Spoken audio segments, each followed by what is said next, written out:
하나님 말씀은 사도행전 2장 5절에서 13절까지의 말씀입니다. 사도행전 2장 5절에서 13절입니다. 사도행전 2장 5절에서 13절까지입니다.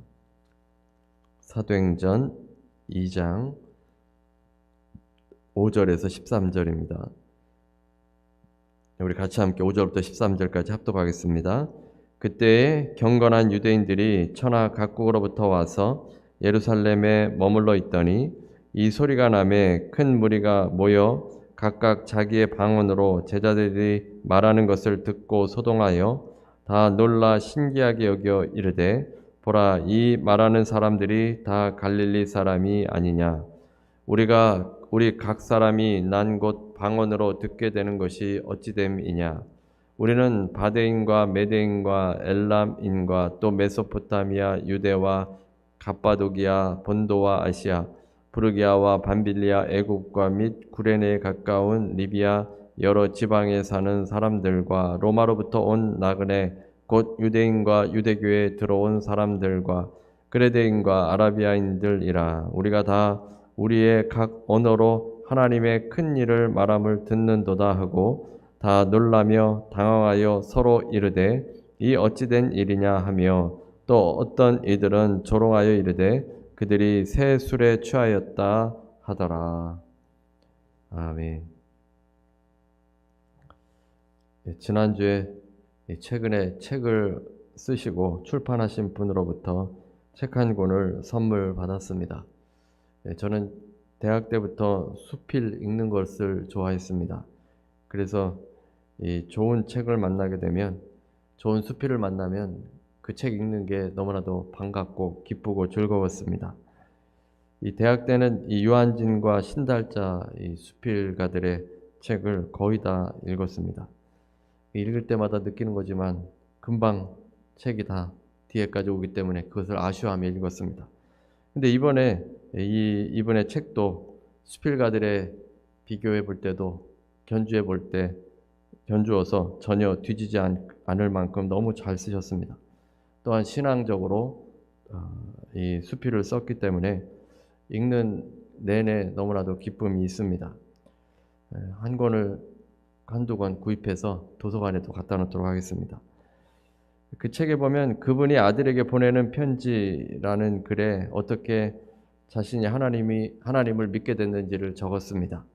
아들이 하나님께로 다시 돌아오기를 바라며 아들에게 주는 편지입니다. 이 저자 역시 하나님을 믿지 않았던 때가 있었습니다.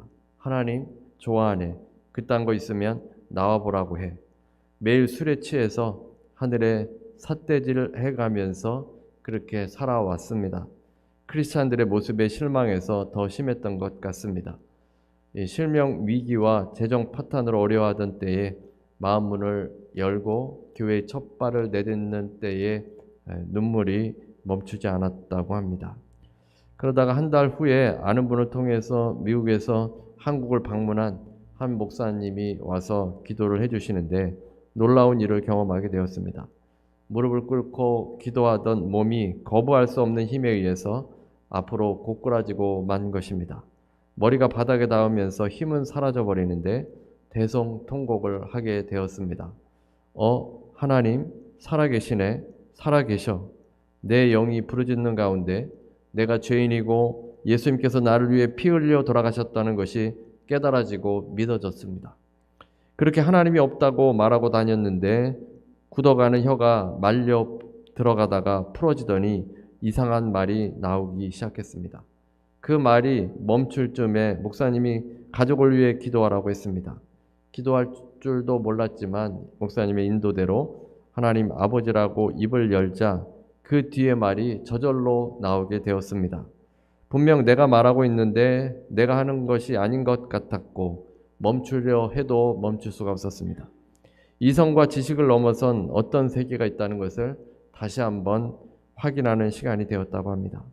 무신론자였지만 고난 속에서 하나님을 믿게 됐고 하나님을 믿고 성령을 체험했습니다. 성령을 체험하면서 방언을 하게 된 것입니다. 이상한 말이 나오게 됐고 자신이 알 수 없는 말이 나오게 된 것입니다. 그 이후에도 영적인 경험들을 하게 되었습니다. 또 이런 일이 있었습니다. 안정된 직장에서 직장생활 잘하고 있었는데 늦은 밤 한적한 퇴근길을 걸으며 큰 소리로 방언 기도를 하였습니다. 그런 가운데 이런 마음이 들었다고 합니다. 하나님, 내일 모레면 40이 되는데 이 나이에 미국에 가서 어쩌란 말입니까? 친구가 미국으로 오라고 제안을 한 것입니다. 한국에 잘 살고 있고 또 부모님도 모시고 사는데 40이 되는 나이에 미국으로 가는 것은 쉽지 않은 일이었습니다. 그런데 방언 기도를 하면서 이 나이에 어떻게 가란 말입니까? 라는 그 마음이 들었는데 이 질문이 끝나자마자 우레와 같은 음성이 들렸다고 합니다. 내가 하는 것이 아니라 내가 한다. 벼락 같은 소리에 그 자리에서 온몸이 소름 돋고 얼어붙었다고 합니다. 가슴이 터질 것만 같았고 숨을 쉴 수 없을 정도였습니다. 결국 이분이 미국으로 오셨고 수많은 고난과 위기와 아픔을 겪으셨습니다. 그러면서도 그의 삶을 통해 역사하시는 하나님을 이제 책으로 기록하게 된 것입니다. 이 어려움을 이길 수 있는 힘은 체험적인 신앙이었습니다. 성령을 체험하고 방언을 말하게 되니까 담대하게 이길 수 있었던 것입니다. 우리가 신앙생활하는데 방언을 받으면 영적인 경험들을 더 많이 할 수 있습니다. 방언을 받으면 기도도 오래 할 수 있고 영으로 하나님과 대화합니다. 또 담대해지고 믿음이 강해집니다. 방언을 받으면 훨씬 더 수월하게 기도할 수 있습니다. 늦은 나이에도 하나님께서 방언을 주시기도 하기 때문에 방언을 사모하시고 계속 기도하시기 바랍니다. 오늘 방언에 대한 말씀인데 방언에 대해서는 두 가지 질문을 자주 합니다. 첫 번째가 한 번도 방언을 말해보지 않은 사람들도 오순절의 능력을 경험할 수 있는가입니다. 보통 이제 오순절 교회에 다니지 않는 분들이 질문하는데 방언을 받으면 마치 영적인 엘리트가 된 것 같은 생각을 합니다. 방언을 하지 못하거나 예언을 하지 못하면 열등한 것이 아닌가라는 생각을 갖게 되어서 하는 질문입니다. 하지만 방언과 예언은 이런 은사는 성숙과는 관련이 없습니다. 방언한다고 성숙한 크리스찬은 아닙니다. 능력은 있지만 성숙하지 않습니다. 우리가 쉽게 확인할 수 있습니다. 주위에 방언을 한다고 해서 그분이 꼭 성숙한 크리스찬은 아닌 것을 볼 수 있을 것입니다. 마치 힘이 센 사람이 성숙한 사람이 아닌 것과 같습니다. 힘이 세고 성숙한 사람도 있을 겁니다. 그러나 힘이 세다고 해서 반드시 성숙한 사람은 아닙니다. 방언한다고 다 성숙한 사람이 아닌 것입니다. 방언을 한다고 영적인 엘리트가 되는 것은 아닙니다. 방언을 한다고 지도자가 되어야 하는 것도 아닙니다. 방언을 한다고 진리를 온전하게 분별할 수 있는 것도 아닙니다. 이 은사가 반드시 열매로 드러나는 그 보장은 없습니다. 고린도 교회는 어떻습니까? 고린도 교회는 은사들이 많이 나타났습니다. 방언을 말하고 또 예언을 말하는 사람들이 그 교회에 아주 많이 있었습니다. 그러나 고린도 교회는 무질서하고 문제가 많은 교회였습니다. 분쟁이 많았고 싸움이 많은 교회가 고린도 교회였습니다. 성숙하지 않은 사람들 때문에 교회는 힘들어졌었습니다. 또한 방언을 받지 못했다고 능력이 없는 것도 아닙니다. 하나님의 역사는 누구나 다 알 수 없습니다. 어떤 이는 쉽게 방언을 받고 또 어떤 사람은 방언 받기가 힘들기도 합니다. 어떤 사람은 기도하면 쉽게 혀가 풀려져서 방언을 말하기도 합니다.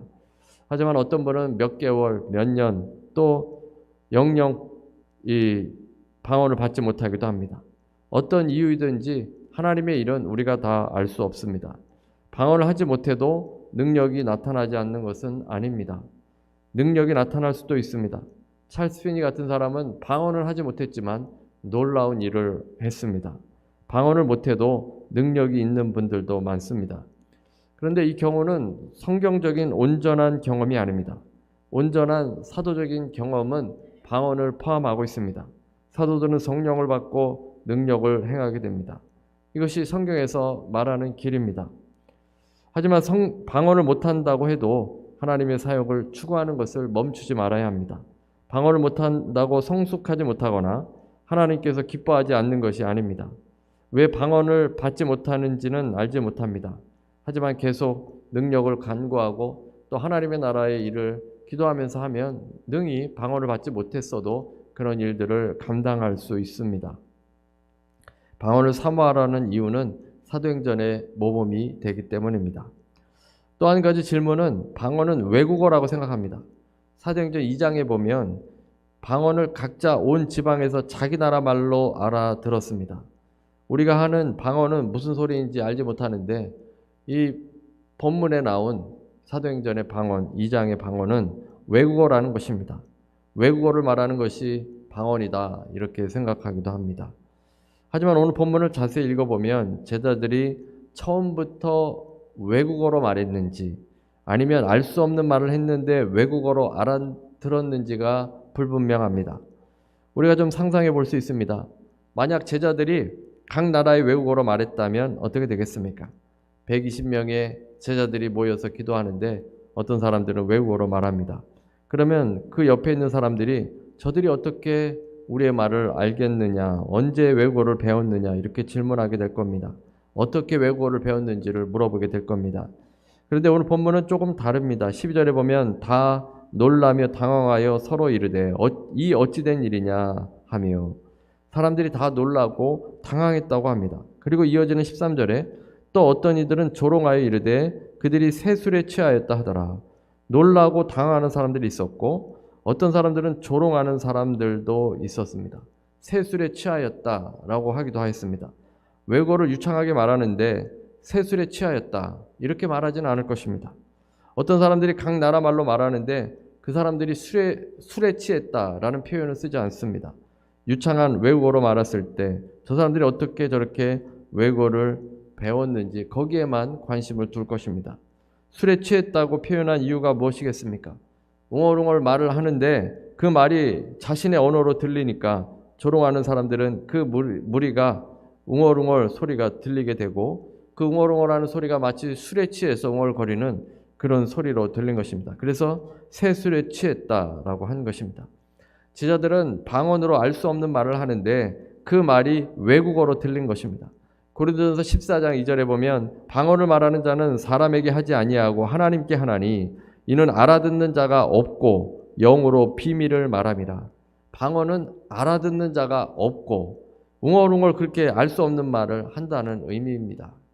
그래서 고린도전서에서는 알아듣지 못하는 말, 방언을 말씀하고 그 알아듣지 못하는 말을 알아듣게 하기 위해서 방언 통역의 은사가 필요한 것입니다. 방언이 만일 외국어라면 방언 통변이 필요 없습니다. 그 사람이 그냥 다 알아듣기 때문입니다. 그러나 외국어가 아니기 때문에 웅얼웅얼을 말하는 것이 내가 무슨 말을 하는지 알지 못하는 것이 방언이기 때문에 통역의 은사가 필요한 것입니다. 따라서 방언을 말하지 못해도 능력이 임할 수 있습니다. 또한 방언은 외국어가 아니라 알 수 없는 말이었습니다. 그 말을 듣는 사람들이 자기의 언어로 알아듣게 된 것입니다.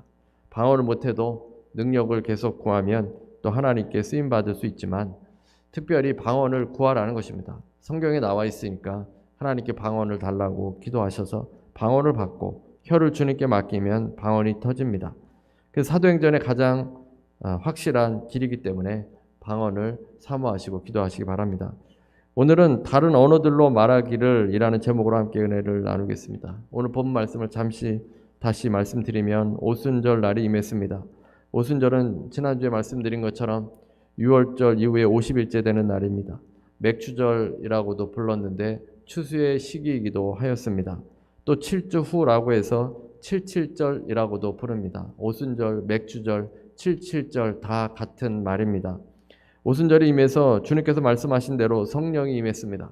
성령이 임하시는데 급하고 강한 바람 같은 소리가 온 집에 가득했고 불의 혀처럼 갈라지는 것들이 각 사람에게 임했습니다. 제자들은 다 성령의 충만함을 받았습니다. 그런데 제자들이 그때부터 성령의 말하게 하심을 따라 다른 언어들로 말하기 시작했습니다. 그때 유대인들이 천하 각국에 와서 예루살렘에 머물고 있었습니다.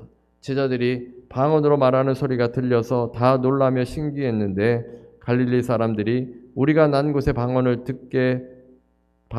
듣게 되냐고 했습니다.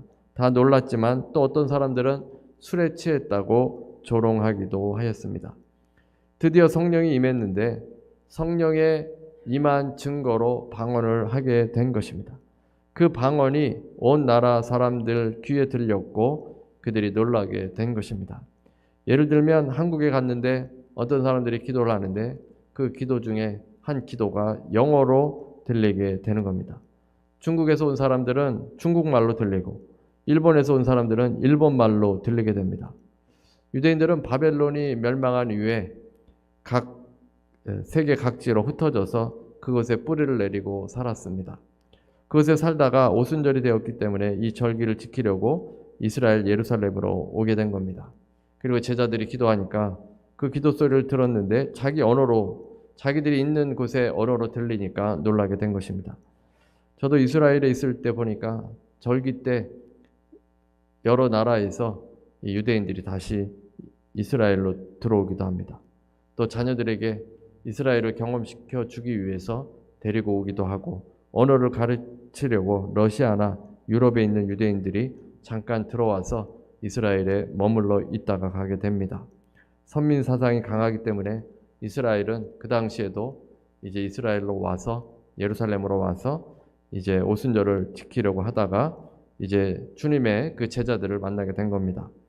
앞에서도 언급한 것처럼 여기서 사도들과 제자들이 방언으로 말했는데 그 방언은 외국어는 아니었습니다. 방언은 영어로는 텅이냐 아니면 랭귀지냐를 구별하게 되는데, 원어로 보면 2장 4절에 글로사, 텅이라고 되어 있습니다. 성령이 말하게 하심을 따라 다른 언어들로 말하기 시작했다고 합니다. 이 현상은 천하 각국에 온 유대인들을 혼란스럽게 만들었습니다. 놀란 무리가 각각 자기의 방언으로 제자들이 말하는 것을 보고 모여들게 됩니다. 각 사람들이 난 곳에 방언으로 듣게 되니 어찌 됨이냐 할 때 방언은 랭귀지입니다. 자신들의 언어로 들렸기 때문에 랭귀지라는 그 단어가 쓰였고, 사람들이 그러니까 듣게 될 때는 언어였고 제자들이 말할 때는 방언, 텅이라는 단어가 쓰인 겁니다. 알아들을 수 없는 말로 기도했고 각국에서 온 유대인들은 자기가 속한 나라의 랭귀지로 듣게 된 것입니다. 영어로도 사실 언어를 텅이라고도 하지만 헬라어로는 명확하게 구분이 됩니다. 글로사라는 단어와 디아레토라는 단어인데 랭귀지는 디아레토입니다.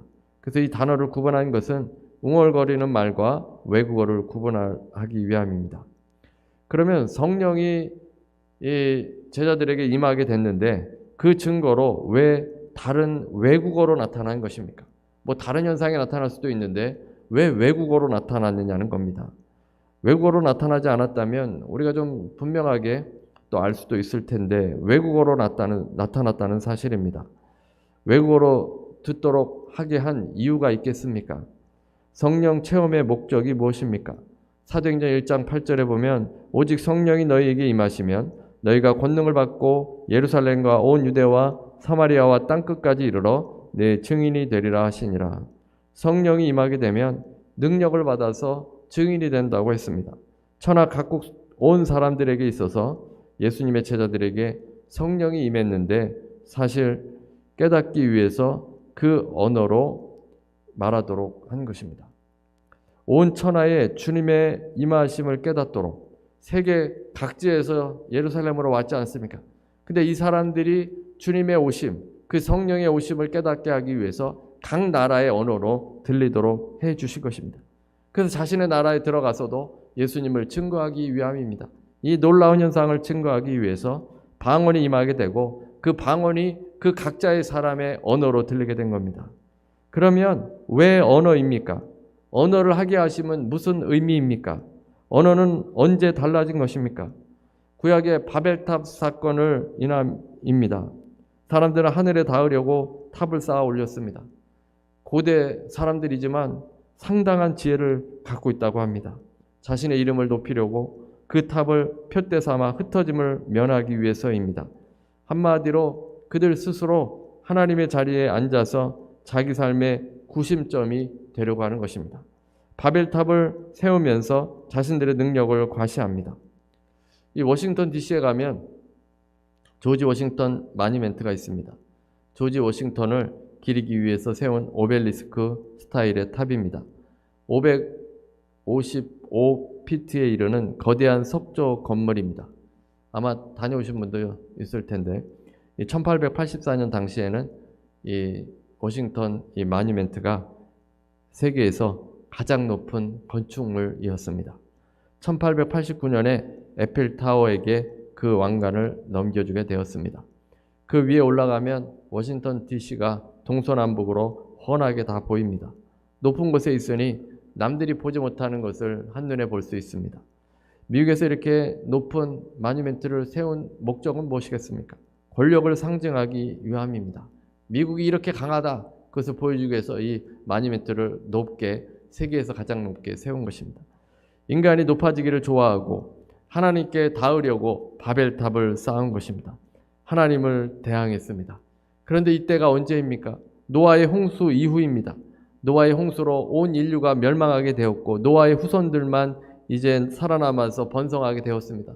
몇 대가 지났지만 인류의 홍수의 심판이 있었던 것을 잊지는 않았을 겁니다. 그럼에도 이들이 다시 하나님을 향해 대항합니다. 그래서 이번에는 하나님께서 언어를 흩으셨습니다. 한 언어로 하나가 되어서 하나님을 대항하기 때문에 언어가 달라지게 하는 것입니다. 말이 통하지 않기 때문에 하나가 될 수 없었습니다. 우리도 다른 언어를 하는 사람들과 또 이렇게 의견을 맞추려면 힘들지 않습니까? 결국 인류는 언어가 달라지게 되었고 같은 언어를 하는 사람들과 모여 살게 되었습니다. 언어가 같았다면 우리가 영어 때문에 고생하지도 않았을 텐데 바벨탑으로 인해서 이렇게 흩어지게 된 겁니다. 이제 이 세상이 마지막으로 향하면서 마지막 때에는 주님께서 영을 부어주십니다. 성령이 임하는 때는 마지막 때입니다. 주님의 영이 임하여서 주의 백성들로 인해서 이제 예수 그리스도를 구주로, 예수 그리스도께서 우리의 구세주가 되시고 만왕의 왕이심을 증거하도록 하시는 겁니다. 주님께서 오셔서 이제 심판하실 텐데 주의 백성들을 성령으로 인해서 언어가 하나 되도록 해 주시는 겁니다. 하나님을 대항하는 언어이었을 때 그 언어를 흩으셨는데 이제 성령이 임하여서 마지막 때가 되었으니 하나가 되도록 해 주시는 겁니다. 성령께서 이끄시는 언어입니다. 성령 안에서 언어가 하나 되는 그 회복의 역사들이 일어나는 것입니다. 높은 사람도 방언으로 말할 땐 똑같고 또 낮은 사람, 높은 사람 모두가 다 똑같은 언어, 한 언어로 주님 안에서 그렇게 살도록 방언으로 말하도록 해 주신 것입니다. 3절에 보면 성령께서 제자들에게 강림하실 때에 불의 혀처럼 갈라지는 것들이 사람 위에 하나씩 임하였다라고 되어 있습니다. 여기서 갈라지는 불처럼 보이는 혀들이 제자들에게 임하였다라는 뜻입니다. 이때 혀 역시 헬라어로 글로사입니다. 제자들은 위로부터 주어진 다른 언어들을 말하게 된 것입니다. 위로부터 임한 혀는 누구의 혀이겠습니까? 주님의 혀입니다. 성령 충만한 사람들은 내 생각으로 말하는 것이 아니라 주님의 혀를 가진 사람들이라는 겁니다.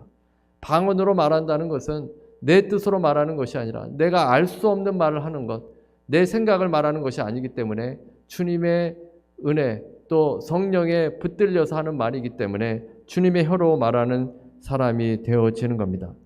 이제 예수님의 제자들은 주님의 혀로 말하는 사람들입니다. 바벨탑과 같이 하나님을 대적하는 말을 하지 않습니다. 하나님을 증거하는 혀를 가지게 된 것입니다. 보통 내 뜻으로 말하지 않습니까? 내 마음대로 악한 것을 말로 쏟아놓기도 합니다. 하지만 내가 성령이 충만하여질 때, 성령의 뜻대로 살아갈 때는 내 뜻대로 말하지 않습니다. 주님의 뜻대로 말하고 주님의 말로 살아가는 자녀들이 되어지는 것입니다. 이제 이 세상을 바꾸는 주님의 제자들은 하나님을 대항하는 혀를 가진 자들이 아닙니다. 내 뜻대로 내 마음대로 말하던 혀를 버리고 주님의 혀로 주님의 말로 사는 사람들이 된 것입니다. 성령께서 그 사람들을 통해서 새 역사를 써 내려가시는 겁니다. 오늘 서두에 언급한 저자가 한국에 살고 싶었지만 방언으로 말하는 가운데 미국으로 가라는 명령을 하시고 내가 하는 것이 아니라 내가 한다 이렇게 하나님 말씀하셨습니다. 그의 입술로는 40이 다 돼가는데 어떻게 가냐고 하지만 주님의 혀는 내가 하는 것이 아니라 내가 한다. 네가 하는 것이 아니라 하나님이 하신다. 이것을 주님의 혀로 말씀하신 것입니다. 우리가 오순절 성령으로 충만한 삶을 살기를 원한다면 내 혀로 말하는 것을 중단하고 주님의 혀로 말해야 합니다. 내 뜻이 아니라 주님의 뜻, 성령의 임재하심으로 방언으로 말하는 삶을 살아야 합니다. 방언을 말하지 못한다고 하더라도 언어를 일치시키고 또 성령의 역사를 통하여서 하나님의 뜻으로 말하는 인생을 살아야 합니다. 교회는 성령의 음성을 들으며 주님이 원하시는 그때대로 살아갈 때 그것이 곧 성령 충만한 일이고 그 성령 충만한 삶을 통하여 온 세계에 복음이 증거되어질 것입니다. 여러분 모두가 성령으로 충만한 바다, 이 능력받고 방언으로 말하고 주님의 뜻대로 사시는 여러분 모두가 되시기를 주님의 이름으로 축원합니다. 기도하겠습니다. 우리 시간에 기도하실 때 우리가 주님의 혀에 우리의 혀를 맡기고 방언으로 말하는 인생 되도록 기도하시기 바랍니다. 방언으로 기도하고 방언으로 주님의 뜻대로 살아갈 때 우리는 온전한 증인이 될 수 있습니다. 오직 주님께 붙들림 받은 삶 살 수 있도록 이 시간에 다 같이 통성으로 기도하고 우리가 성찬을 하도록 하겠습니다. 우리 다 같이 기도하겠습니다. 할렐루야 할렐루야. 하나님 감사합니다. 하나님 아버지 하나님 우리의 혀가 아니라 아버지 주님의 혀에 붙들린 삶을 살기를 원합니다. 아버지께서 우리를 도우시고 인도하실 줄로 믿습니다. 아버지께서 역사하여 주실 줄로 믿습니다. 아버지께서 도와주실 줄로 믿습니다. 아버지께서 은혜 내려주실 줄로 믿습니다. 성령으로 충만하게 아버지 부어주실 줄로 믿습니다. 주님이 약속하신 그 성령을 보내셔서 아버지 우리가 방언으로 말하게 하여 주시고 아버지 주님의 혀로 말하게 해 주옵소서. 아버지 내 악한 생각이 아니라 하나님의 뜻대로 말하게 하여 주시고 하나님의 뜻대로 증거되어질 수 있도록 인도하셔서 하나님 온 천하에 그리스도의 복음이 증거되어질 수 있도록 아버지 우리가 증인된 삶 살 수 있도록 인도하여 주옵소서.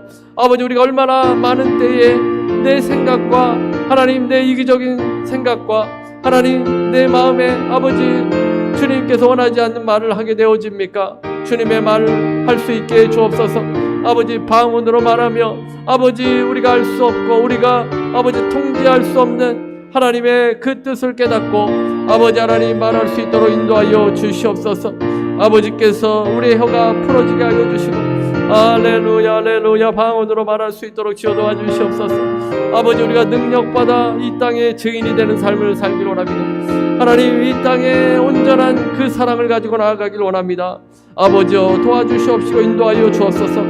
아버지 우리가 성찬을 함께 대합니다. 하나님 이 성찬 대할 때 예수 그리스도와 우리가 온전히 하나가 되고 하나님을 영화롭게 하는 인생이 되어지며 주님의 혀를 붙드는 주님의 자녀들 되어질 수 있도록 인도하여 주옵소서. 아버지께서 은혜를 내려주시옵소서. 아버지께서 역사하여 주시고 충만한 그 사랑과 그 은혜를 가지고 살아갈 수 있도록 주여 도와 주시옵소서. 할렐루야 할렐루야. 하나님 감사합니다. 아버지 감사합니다. 할렐루야. 예수